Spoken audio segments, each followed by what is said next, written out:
Part 3 of this tutorial is to place objects around the mine and then also add in a couple encounters, which is a way to bring in enemies into the area. And then finally we'll add a placed character, sort of an NPC in the game that's sort of a boss character. And we'll create him from a blueprint, and then we'll modify his statistics so that he's kind of customized a little bit. And that's the plan. So let's start with the placeable objects. In our mine, remember the storyline says that this mine was taken over by goblins, and so the miners were captured or killed, so there's probably going to be some bodies around, and so fortunately for us, we have some graphics that will do that job for us. Okay, right up here is the Placeable Objects button. It looks like a table, and in that list in this library you've got categories like a battlefield, building adornments, containers and switches, and on and on and on. And each one of these has lots of different 3D graphic elements that you can drop in. So like I was saying, since this is a mine where there was a battle, let's take an arrow-filled corpse and we'll drop that right in this area here. Once it's been placed, you can shift and right click to rotate that around. And if we zoom in close, take a look at it, there is a poor victim of this assault. He's got some arrows sticking out of his body there. You may want to add a blood stain here. And the problem though, sometimes when you drop these on there, you can see that the graphic was placed on top of the body, which is physically impossible as far as we know. So the blood shouldn't be floating above the character. How do you fix that? Well, in my experience, it sometimes just fixes itself later on. If you go back and look at it, it's been redrawn. Sometimes you go up to the environment menu and choose refresh, and that will fix it. In this case, it didn't. Sometimes moving one or the other. Well, I just selected the blood stain and it automatically redrew itself below the character. So try doing that. So we can place a few more of those guys around. There's also a speared corpse down here. That'll work well. Put him over here. And so there we go. Got a few bodies around like that. Another thing that's an option in a game like this is to place some wall adornments. And so, for example, you can place torches. And torches are tricky to place because you have to place them on the wall. I'm going to rotate my view around so I can see the wall a little better. It's really rotating very slowly.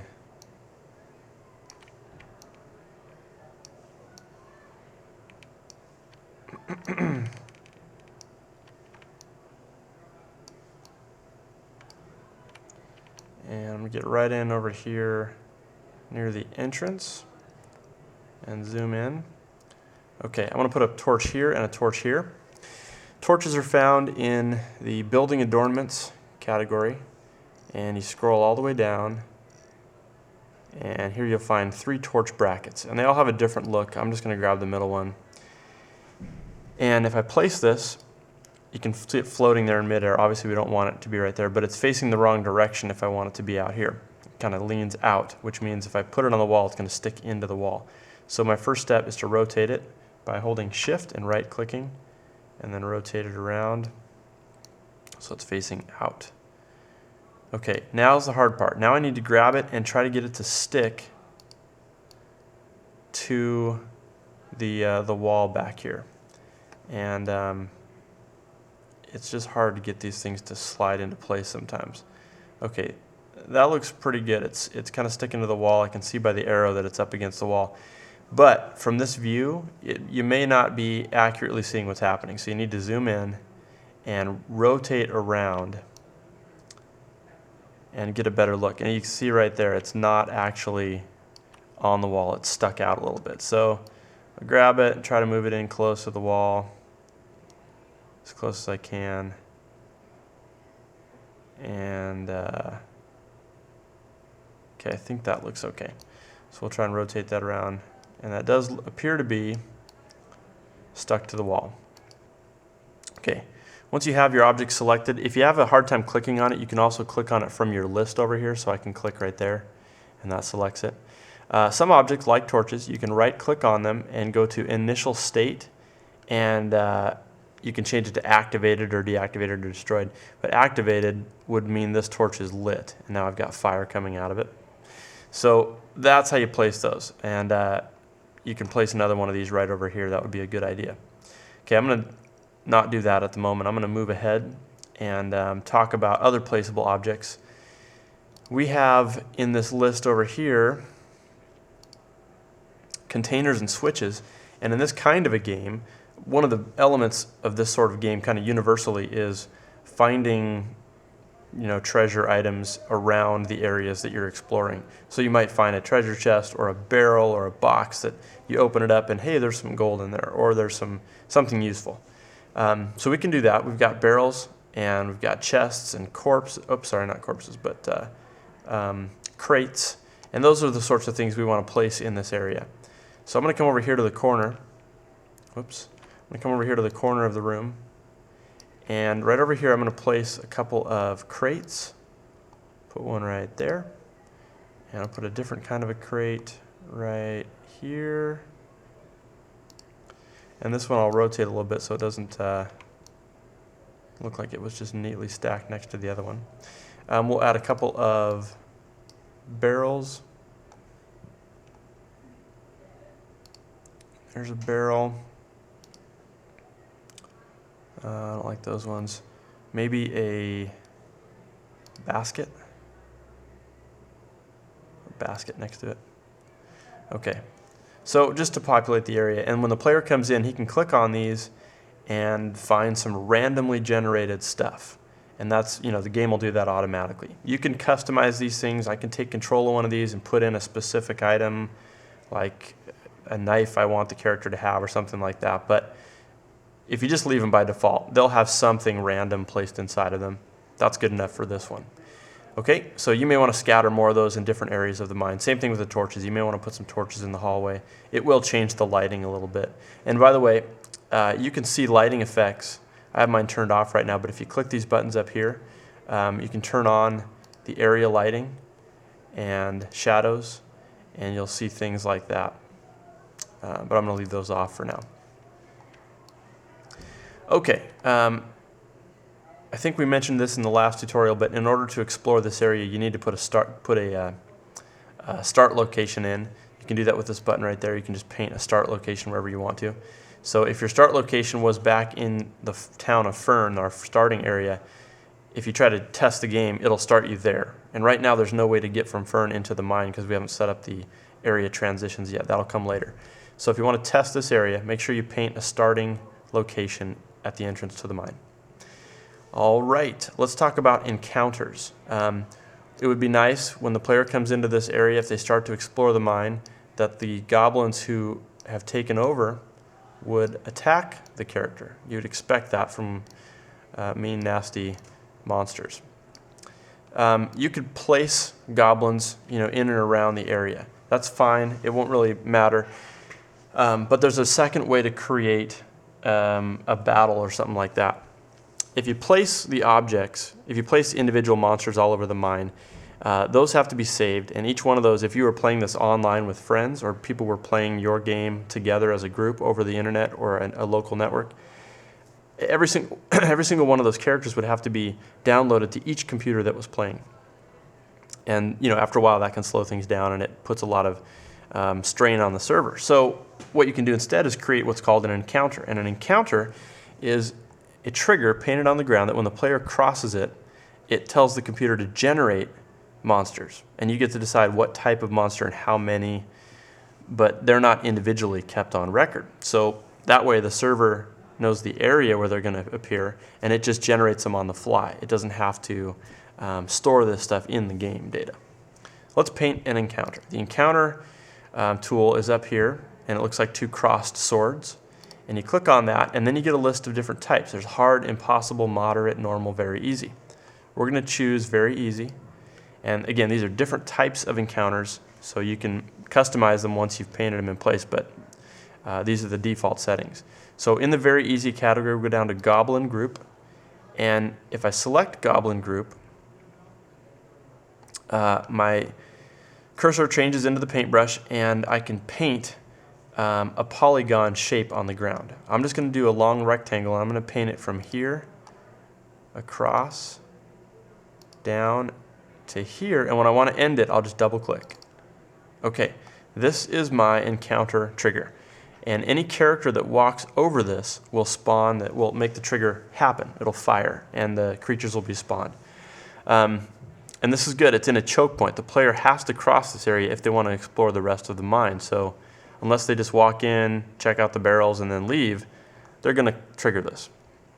Okay, before we set it up, we're going to define where the event will be spawned. So this is the trigger, but that doesn't mean the monsters appear right here. We can have the monsters appear somewhere else when the player crosses this point.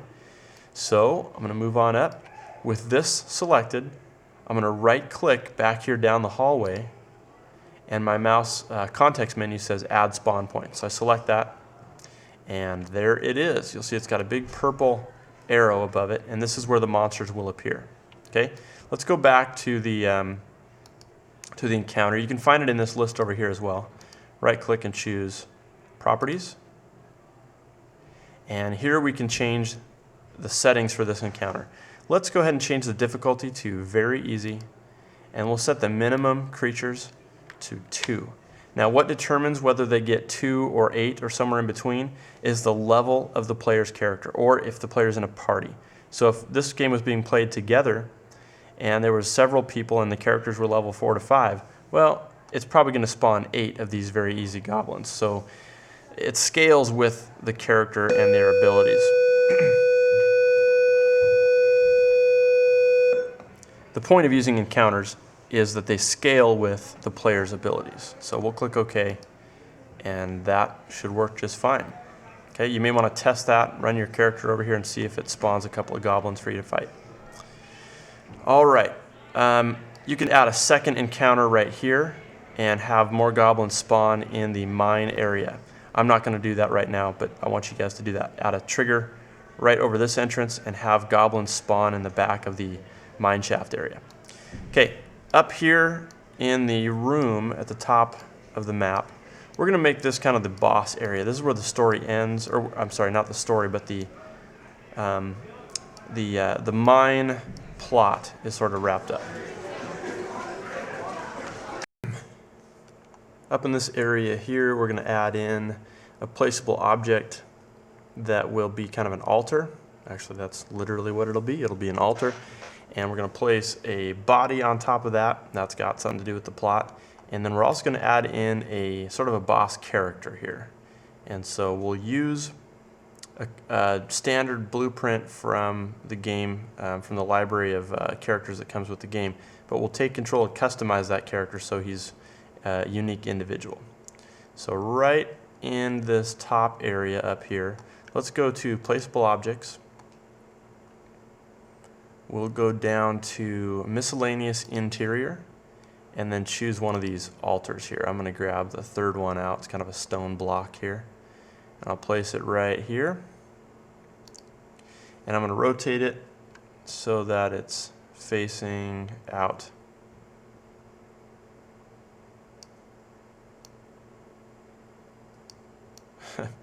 Okay, there we go.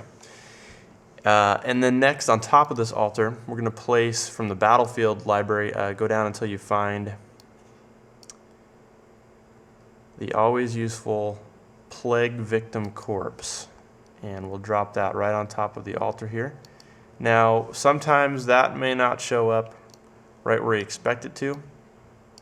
It may be painted underneath the altar, and so it may take an environment refresh for that to work correctly. But sometimes just clicking on the object, see how he's dropped down underneath there. But when I click away, yeah, it's still stuck. So when this kind of thing happens, you can do the environment refresh. And in this case, it works. Sometimes it doesn't. I'm not sure why, but okay, so that's the idea. I'm also going to take this guy. Oh man, he disappeared again. So I'm going to rotate him. Oops. If I can click on him, I'm going to move this out of the way. Okay, I'm going to rotate this guy so that he's kind of facing the entrance area. So when the player comes in, he'd be looking at this guy. We'll move the altar back in place. Try and drag this guy on top again. And environment refresh. And that looks good enough. We'll leave that alone. Okay, the next step is to add in a character that's going to be the boss character for this area. And so we're going to go to the Paint Monsters button right here. And in the Monsters tab, let's go down to Humanoid and Goblin.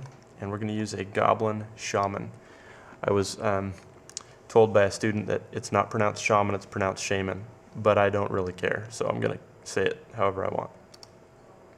So you click and paint this guy in there. I'm going to rotate him so he's facing the altar because he's probably doing some kind of work on that. And then when the player comes in, obviously if you get close enough, he would turn around and attack. But we want to take control of this guy and give him some specific characteristics like a name, and we want to lower his hit points a little bit so he's not too strong, and change his spell abilities. So you can right click on the character. You can also right click on the name of the character in your creatures list in your areas panel and go to properties. And that will bring up the character properties window, which gives you a ton of control over all kinds of. So when you open up this window, all the bets are off. You're not creating necessarily a standard character that really fits with the game. You could create a goblin guy that looks like this but has the abilities of any other character you can think of in the game. It can be 100% customizable. So what we're going to do with this guy first of all is change his name. In the tutorial, I think he's called Nash Gab or something like that. But I feel like a more appropriate name would be Fluffy. So that's what I'm going to call him. I'm going to give that a lowercase l. Fluffy. One other thing we're going to change is his statistics. So up here on these tabs here, go to statistics.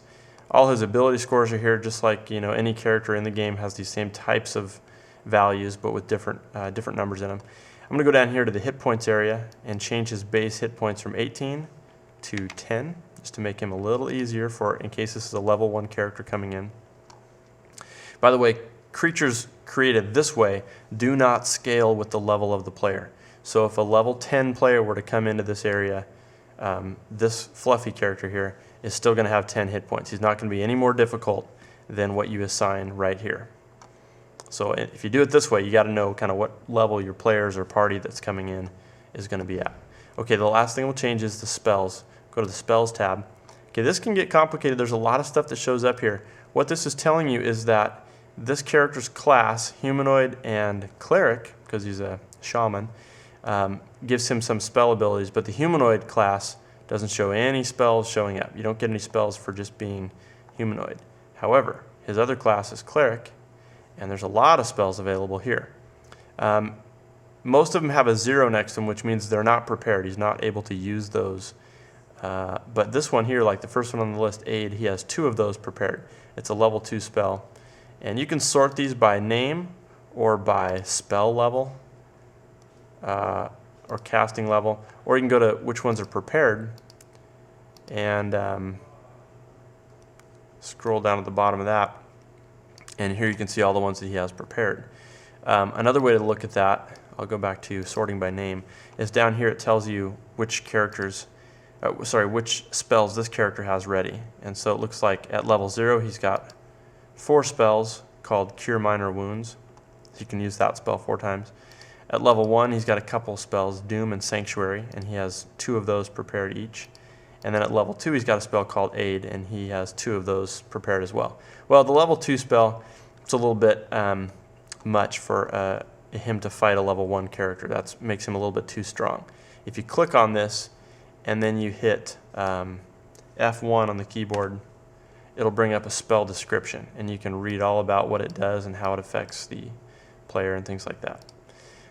But because we want to make this guy a little easier, we're going to change the number of spells prepared in the Aid category. We're going to change that to 0, so he can't cast that spell. Okay, that's it. We changed his name. We set his hit points to 10, and we gave him no aid spells. We took away his 2 aid spells. So he's a little weaker than the standard shaman. But that fits, because his name is Fluffy. Click OK. And this area is finished.